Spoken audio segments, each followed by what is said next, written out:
Hi, I am Rachel. I am 31 years old and currently a financial planner at a mid-sized investment firm in Seattle. Most people at work think I am quiet. Some call me frugal. Others think I am a little too organized. One person once joked that I live inside a spreadsheet, and they are not entirely wrong. I plan everything. My calendar has color-coded reminders for bill payments, grocery trips, and even when to water my plants. That is not something I am ashamed of. In fact, I find comfort in the structure.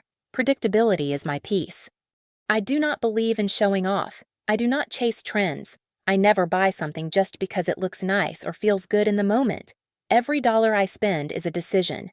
Every decision is tied to a goal. I know it sounds rigid to some, but to me, it is freedom.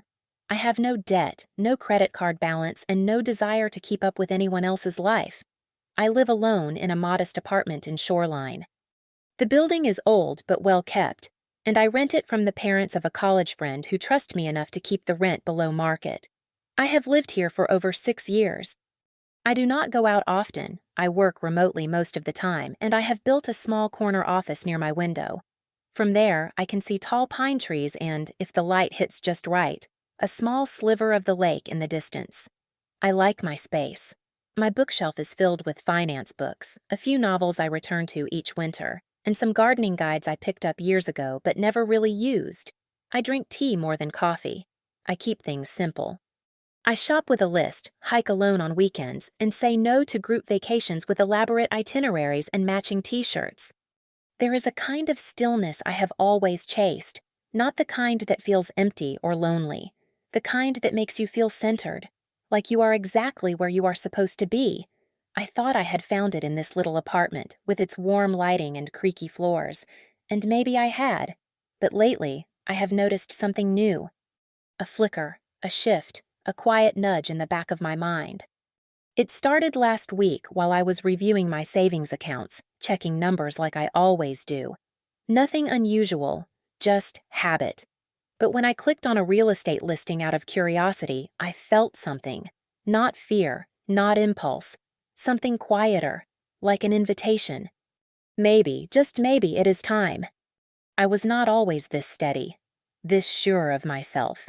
There was a time when I waited quietly in the background, hoping someone would notice I had stayed silent too long, that I had done the right thing, again, that I had cleaned up without being asked, that I had kept my grades up while everyone else got praise just for trying, but those moments rarely came. My older sister, Jessica, was 4 years ahead of me in everything. 4 years taller, louder, brighter. She had this way of entering a room like the world had been waiting for her. Golden hair that curled perfectly on its own, a smile that teachers remembered for years, and a voice that could turn even a simple birthday song into something worth recording. People gravitated to her, not because she asked them to, but because it felt natural to look in her direction. Our parents, Linda and Paul, never said there was a favorite. They never had to. It was in the little things. Jessica got a bicycle with streamers and a pink basket. I got one that used to belong to our cousin, repainted to look new. Jessica got to go to summer dance camps. I stayed home with math workbooks and chores. She got a banquet-style graduation party with balloons and a DJ. I got dinner at a family restaurant with a card that said, "Good job, Rach." They loved me. I know that. In their way. My mom used to say I was the practical one, the one who did not need much, and maybe she was right. I did not throw tantrums. I did not ask for things I knew we could not afford. I understood early that quiet cooperation got fewer eye rolls and more approval than asking for attention. But that understanding came with a cost. I stopped expecting recognition, and eventually, I stopped wanting it. Jessica got married right after college. Her husband, Ryan, is in construction. They have 2 kids now, Addie and Lucas, a sweet little family cramped into a 2-bedroom apartment near downtown. Rent is high, parking is awful, and the walls are thin enough to hear every argument from the neighbors. She says the kids are always fighting over space. She says they feel caged, and every time she tells the story, there is an unspoken question hanging in the air, as if I might have the answer, as if I might offer something that would help. I never say it aloud, but sometimes I wonder if my entire adulthood has been a quiet rebellion against my childhood. If all the saving and structure and planning was my way of building something no one could take credit for but me, something no one else could direct. Even now, Jessica calls me lucky. She tells people I have it easy, that I do not have mouths to feed or rent that keeps climbing, and I want to remind her that luck had very little to do with it.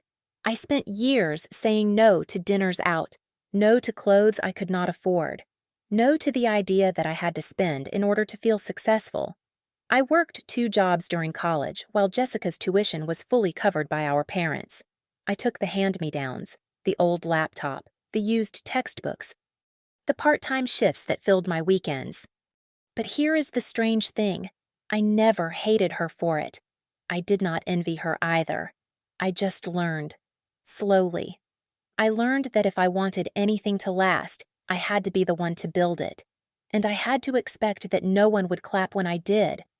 That is why the thought of a home, my own home, feels so different. Not as a stage for family photos or proof of arrival, but as a shelter for who I have quietly become. A place where I do not have to ask for room, where I am not the backup plan, where I am not expected to wait until someone else is done needing. I have never said that to anyone, not even to myself, really. But I think it has always been there, tucked somewhere beneath the carefulness. A quiet longing for something that is truly mine. And now, for the first time in years, it feels like that something might finally be within reach. Sunday dinners at my parents' house have a rhythm. My father grills, even in the rain, insisting charcoal tastes better. My mother prepares the sides, always something safe like garlic bread or potato salad, and Jessica brings the kids and a string of complaints she wraps in humor. The food is warm, the conversation is mostly safe, and I usually keep to myself, nodding, smiling, listening. That night was supposed to be no different. We were in the living room, plates balanced on our laps, the kids watching something animated at low volume on the television. Jessica was talking about how the faucet in their apartment was still leaking, even after Ryan tried to fix it for the 3rd time. My mother chimed in about rent increases in the city and how impossible it was to raise children in a space that small. I half listened, scrolling through my phone quietly, pretending to be more interested in real estate listings than I actually was. At least, that was the plan. Then I saw it. A small house with a wide porch and sunlight falling across the wooden floor in the photos. 2 bedrooms, modest, clean. A garden that looked like it had been cared for. I smiled. Just a little. The kind of smile you do not even realize you are wearing. Jessica noticed. "What are you smiling at?" she asked, leaning forward with her juice glass in hand. I should have brushed it off, said nothing, changed the subject. But something about the moment felt open, like I could finally say it out loud. "I am house hunting," I said, "thinking of buying next month." The room went quiet, not dramatically, just quiet in a way that changed the temperature. My mother set down her fork slowly. My father looked up from his plate. Jessica's smile faded into something I could not quite name. "Buying a house," my mother repeated. "By yourself?" "Yes," I said calmly. "I have been saving for years. I want somewhere quiet. Not too far, but not in the middle of everything either. Just space." My father raised an eyebrow but said nothing. Jessica blinked a few times, then sat back like she was absorbing it. "You know," she started, "a house is a big decision. You need to think ahead. Space for growth, for guests, for family gatherings." I nodded, still holding my phone.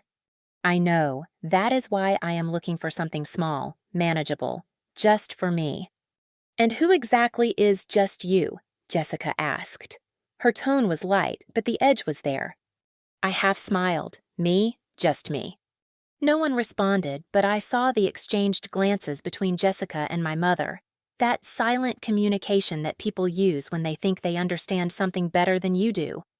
I should have left it there. Let the silence settle. But I felt the weight of it pressing in. "Mom," I said, "I have been planning this for 7 years. I did not borrow from anyone. I am not in debt. I am not asking for help. I am just ready." Jessica picked at the edge of her napkin. "I am not saying you cannot buy a house. Just be practical. A home should have room for others. You never know what might happen." I wanted to ask who she meant by others, but I already knew. I could feel it rising in the room. This unspoken idea that my life should flex to accommodate someone else's needs, that my stability was not mine to keep, but to share. I did not argue. I did not raise my voice. I just sat there with my empty plate and full awareness that something had shifted. That night, as I drove home in silence, the reflection of brake lights washing across my dashboard, I realized I had crossed an invisible line. Not because I made a decision, but because I did not ask for permission. And part of me knew as I pulled into the driveway of my apartment building that this was only the beginning. It started the next morning. I was finishing a report for a client when my phone buzzed. It was a message from my mom, followed by a link. The house was in Cedar Ridge, 4 bedrooms, 3 bathrooms, a big backyard with a swing set already installed. Her message read, "This one is perfect. Imagine how much the kids would love it." The kids, not me. I stared at the photo for a few seconds. The house was beautiful, no question. Big windows, a wide kitchen, and a breakfast nook with a bench that looked hand-carved. But it was too much. Too much space, too much noise, too much expectation. I typed a polite thank you and said I was looking for something smaller. Within 5 minutes, another message arrived. This time from Jessica. "You really should check this one out. It's close to the school with the aftercare program Addie loves, and the home office is already built in. Plus, there's a finished basement. You could do anything with it." I closed my phone without replying. By the end of the week, I had received 6 more listings. One had a jacuzzi. Another had 2 refrigerators. One even had a video tour narrated by a smiling realtor who kept saying phrases like, "perfect for growing families," and "ideal for hosting." No one asked what I wanted, not once. At first, I tried to brush it off. I told myself they meant well, that it was excitement, not pressure. But the messages kept coming, and so did the quiet suggestions during dinner. My dad casually mentioned a friend whose daughter bought a house with extra rooms just in case. My mom asked if I had considered proximity to schools, for future planning. Jessica said, "Honestly, Rach, houses with more space have better resale value anyway." I nodded through it all, like I had done most of my life. But inside, I felt something fray, a slow tear in the fabric of what I thought they understood about me. It was never about just buying a house. It was about carving out a space that belonged to me, not shared, not borrowed, not adjusted to fit someone else's life. Mine. Still, each message made me hesitate. Not about the house itself, but about what saying no would mean.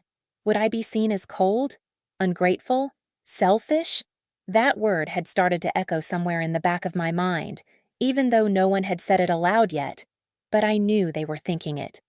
Rachel has the money. Rachel does not have kids. Rachel works from home. Rachel can manage. It was not new. It had just never been this loud before. One night, I stared at a listing my mom sent.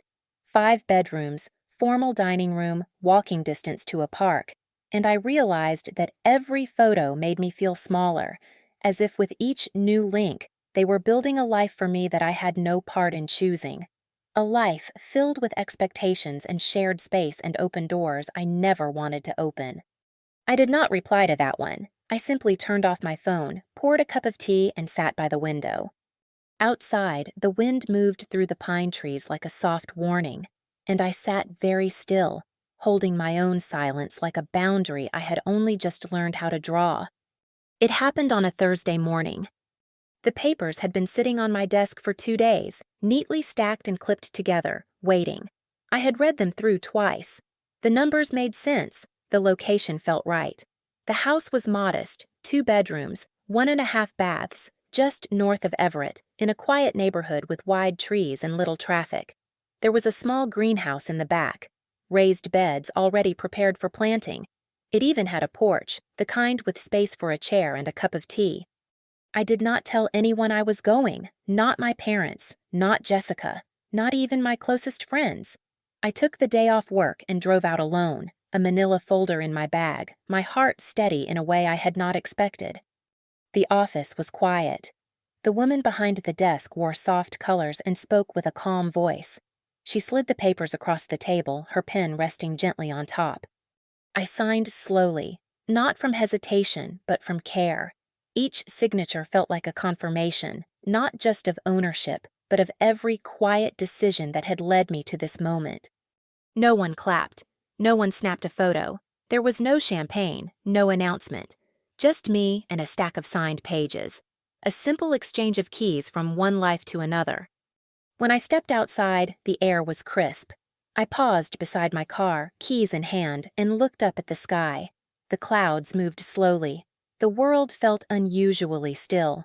Not empty, just quiet enough to hear my own thoughts. I drove out to see the house again, this time with the knowledge that it was mine. The neighborhood was as peaceful as I remembered. No barking dogs, no construction noise, just the occasional bird call and the soft hum of wind through the trees. The house stood waiting, white with gray trim, slightly weathered but standing tall. I unlocked the door and stepped inside. The floors creaked under my feet. Sunlight streamed through the front window, lighting up the hardwood in warm, golden streaks. The air smelled faintly of cedar. I walked from room to room, not inspecting, just absorbing, my steps slow, like I was meeting the space for the first time on its own terms. I touched the kitchen counter, the doorknob of the smaller bedroom, the smooth edge of the window frame in the living room. It was not big, it was not impressive, but it was exactly what I needed. I sat on the empty floor, legs crossed, keys in my lap. There was no noise, no phone calls, no opinions. Just me, breathing in a place that already felt like a part of me. And for the first time in a long while, I did not feel like I owed anyone an explanation. I had made a choice, quietly, fully, and I was not going to apologize for that. Not now, not ever. I waited a full week before saying anything. It was not because I was unsure. I had signed the papers, received the keys, walked through every room, and sat in the garden with the sunlight on my shoulders. I knew what I had done. I just was not ready for what I knew would come next. The following Saturday, I went to dinner at my parents' house as usual. Garlic bread in the oven, the kids chasing each other through the hallway, my dad tending to the grill like it was a sacred ritual. Jessica looked tired. She always did lately. My mother wore her usual expression of controlled warmth, eyes darting between plates and people, making sure everything was running smoothly. I sat at the table, waiting. I had rehearsed it in my head. I would say it casually, like it was not a big deal, because in truth, it was not up for debate. Once the plates were filled and the first few bites had quieted the room, I cleared my throat. "I bought a house," I said. The words landed with a soft thud, but the silence that followed made them feel louder. "You what?" Jessica asked, setting down her fork. I nodded. "Last week. It is done. I move in at the end of the month." My mother blinked like she had missed something. My father leaned back, arms crossed. Jessica's eyes narrowed slightly. "You already signed everything?" she asked. "Yes, it is official." My mother placed her hand flat on the table as if steadying herself. "But we were still looking," she said. "We had not decided yet." "We?" I asked, the word catching in my throat. Jessica jumped in, her voice sharper now. "Mom found the perfect house near the best elementary school. Ryan and I were talking about it just the other night. You would have had space for a guest room, a play area, even a home office. It was ideal." "Ideal for who?" I asked. "For everyone," Jessica said. "For the family." I looked around the table, trying to catch someone's eye. My father stared at his plate. My mother was watching me now, carefully. "Rachel, you live alone," she said. "You work from home. You have a stable income. Jessica is struggling in that tiny apartment. The kids are growing fast. They need space." "And I do not?" I asked. "That is not what we are saying," my dad muttered. "But we thought," he paused, "you would want to help." There it was. "You thought I would buy a house big enough for someone else's family to live in. That I would spend everything I have saved for the last 7 years on something I do not want, because it makes your lives easier." Jessica's jaw tightened. "You have always been the one who has it together, Rachel. You do not understand what it is like to not have options. I am stuck. You are not." I sat back in my chair. My fingers curled slightly. not in anger, but in something else. Disbelief, disappointment, maybe both. No one ever asked me what I wanted, I said. Not when we were kids. Not when I was working 2 jobs to get through school. Not when I skipped vacations and drove an old car so I could save enough for this dream. And now that I finally have it, you all expect me to give it up without even asking. You are being selfish, my mother said softly, as if the quiet made it less sharp. I shook my head. No, I am being honest. For once, I am choosing myself.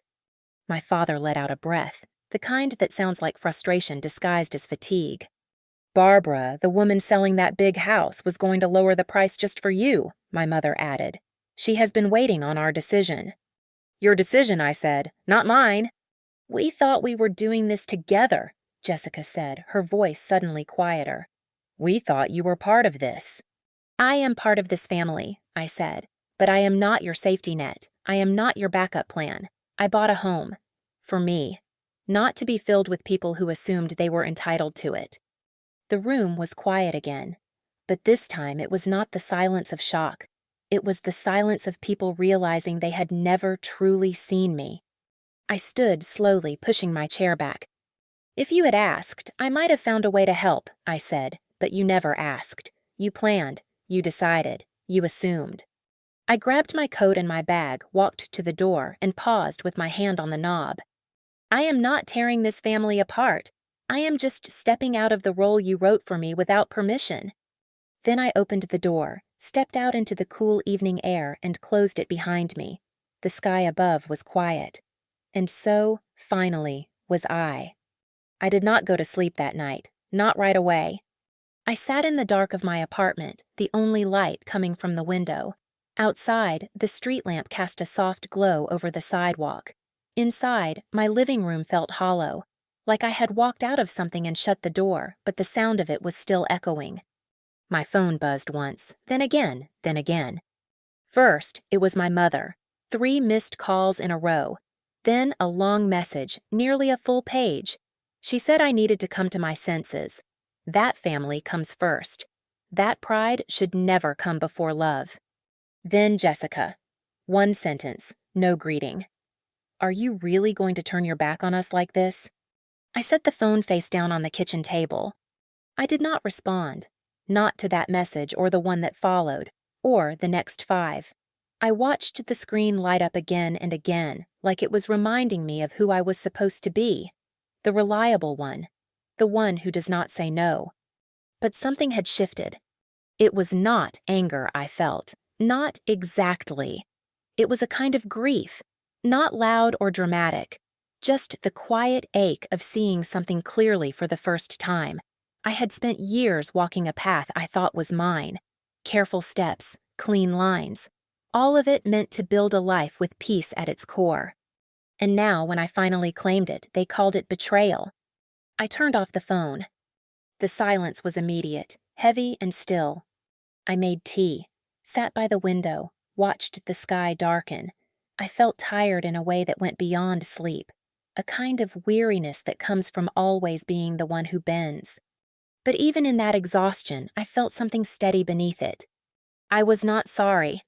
Shaken, yes, lonely maybe, but not regretful. For once, I had said no, and more than that, I had said yes to something I had built on my own. The stillness around me was not empty. It was space I had chosen, and I was ready to protect it. I moved on a Monday morning. The truck arrived just after 8. 2 men stepped out, polite and efficient, their movements practiced. I had labeled every box by room, stacked them in neat rows near the door. It felt strange to see them loaded into a truck so quickly, like the last 6 years of my life could be carried away in under an hour. The apartment was empty by 9. I walked through each room once more. The walls looked bare, the shelves hollow, but I did not feel sad. It had served me well. It had been a shelter, a waiting place. And now it was time to go. The drive to my new home took less than an hour, but the landscape changed in subtle ways. Fewer buildings, wider roads, more trees bending gently over the sidewalks.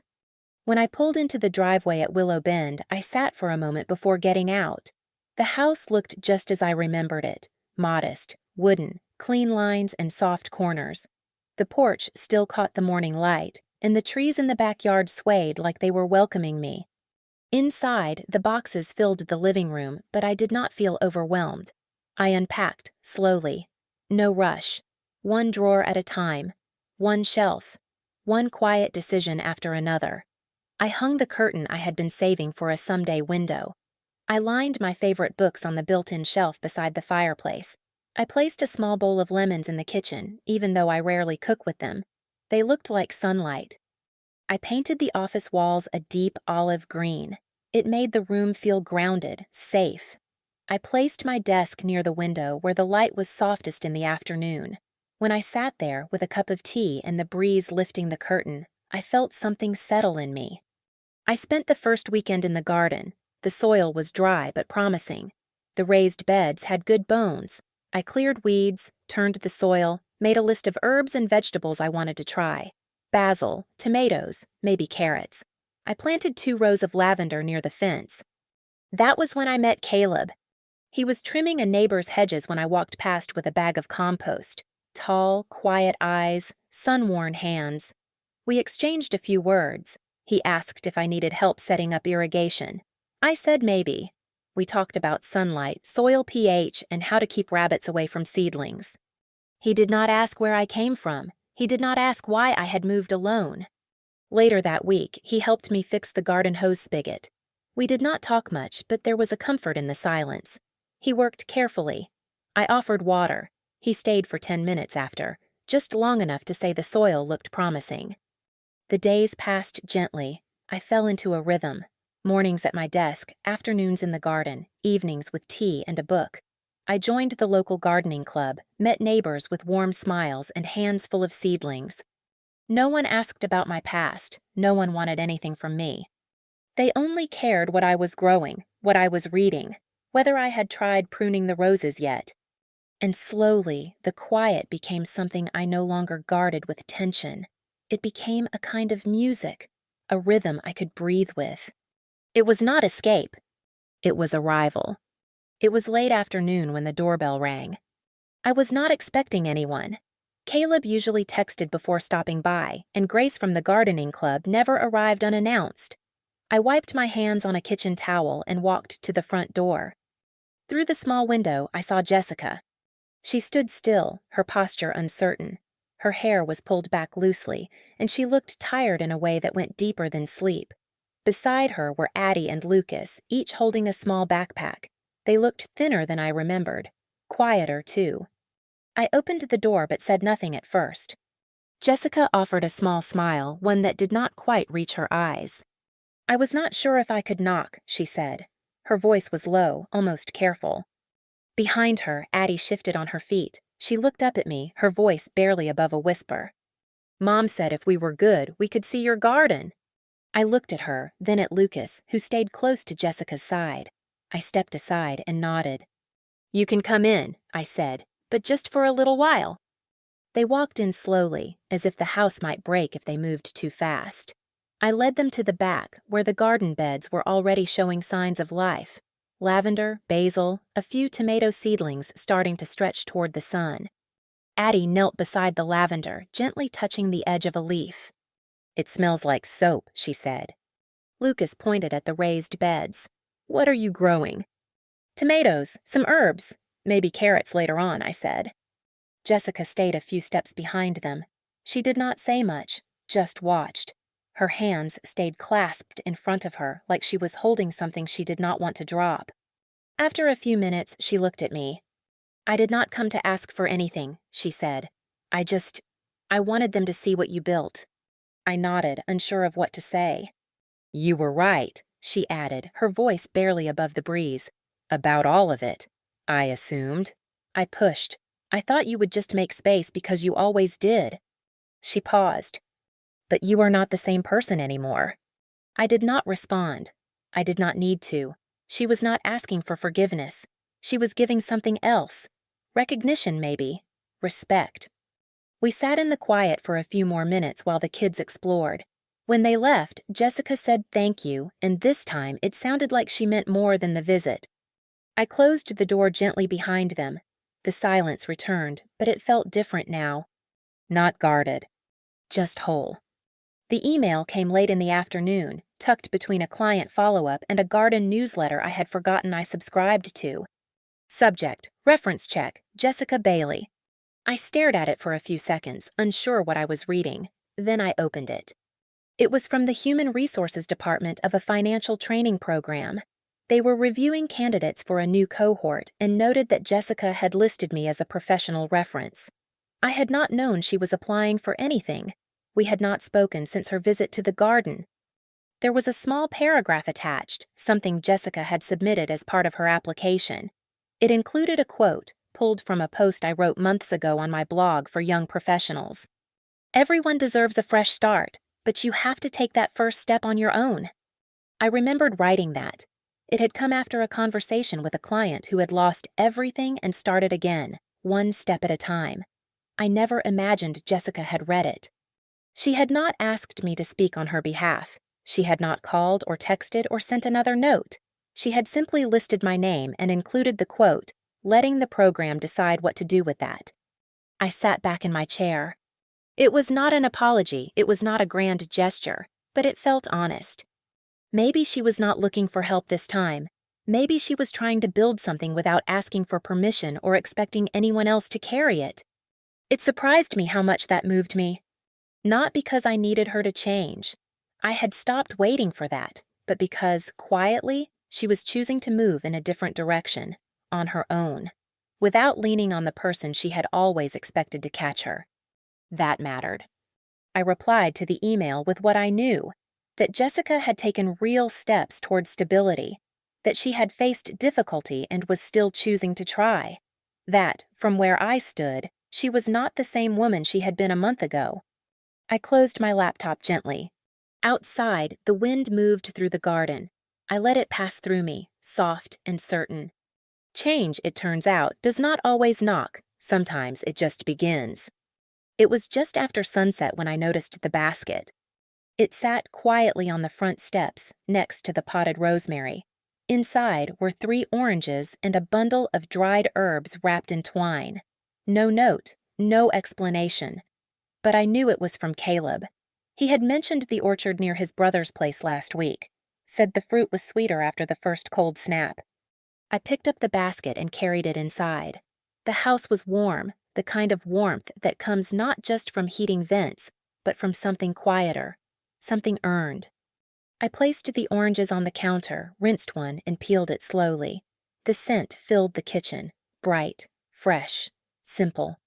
The house no longer felt new. It felt lived in. The shelves held books I had chosen. The walls were painted in colors that made me feel grounded. My garden, though still modest, had begun to bloom. Lavender, basil, and small green shoots I checked on every morning like they were tiny promises. Some nights, I still thought about the dinner table, the silence, the looks, the sharp words, but the memory no longer carried weight. It had become part of the path that led me here, necessary, not bitter, just real. Jessica had not visited again, but I had received a card, handwritten, a little messy. It was from Addie. "Thank you for showing us the garden. Mom says growing things takes patience. I think you are good at that."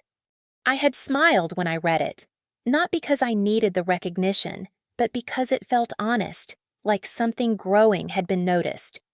I no longer checked my phone with worry. I no longer answered calls out of guilt. I had redrawn the lines of my life, and for the first time, those lines felt like doors I could open and close on my own terms. I sipped tea on the porch that evening, watching the light fade. No one else's expectations sat beside me. No voices pushed against my quiet. Just the sound of wind through the trees, and the steady knowledge that this peace, this stillness, was not something I stumbled into. It was something I chose, and I would choose it again, every time. You followed Rachel, a quiet and disciplined financial planner, as she navigated the weight of family expectations and the quiet erosion of personal boundaries. What began as a simple dream of home ownership became a deeper journey toward self-respect and emotional clarity. Through firm but gentle choices, Rachel reclaimed her voice and created a life rooted in peace, not obligation. She learned that real strength is not loud or showy, but steady and thoughtful. Her story reminds us that choosing yourself is not selfish. It is survival. It is growth. It is freedom. If Rachel's journey spoke to something within you, take a moment to like, share your thoughts in the comments, or subscribe for more stories that honor quiet courage and the beauty of living on your own terms.